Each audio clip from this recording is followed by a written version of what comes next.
কি দেখলেন ভিতরে, কি প্রত্যাশা আজকে? প্রস্তুতি পুরো আছে সরকারের তরফ থেকেও, কমিশনের তরফ থেকে, আমাদের তরফ থেকে। সাধারণ মানুষ যে ইচ্ছা নিয়ে ভোট দিয়েছেন পরিবর্তন হোক, নিশ্চিত হবে। নিরাপত্তা ব্যবস্থা দেখতে পাচ্ছেন পুলিশ আর ফোর্সই আছে, আর কেউ নাই। কারণ কি, যারা নির্বাচনে গন্ডগোল করতে পারেনি এবারে চেষ্টা করবে সেটা বিফল করে শান্তিপূর্ণ ভোট গণনার রেজাল্ট হোক, এটা আমরাও চাইছি, কমিশনও চাইছেন। কিন্তু চেষ্টা হলেও সফল হবে না গন্ডগোল করা। আপনার মার্জিন কত আশা করছেন? মার্জিন তো ভালোই হবে, এখনো পর্যন্ত যেটা হয়নি, কিন্তু আমরা টার্গেট রেখেছি 1,00,000 ভোট।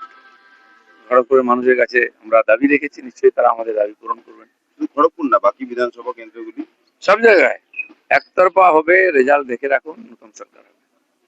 তৃণমূল কংগ্রেস যে 200-র বেশি আসনের দাবি করছে, আজকে পর্যন্ত 200 পাচ্ছে, আজ বিকাল থেকে আমরা পাবো ওটা। অভিযোগ করছেন যে বিভিন্ন জায়গায় সিসি ক্যামেরা বন্ধ হয়ে যাচ্ছে, যারা হেরে যায় তারা অভিযোগ করে।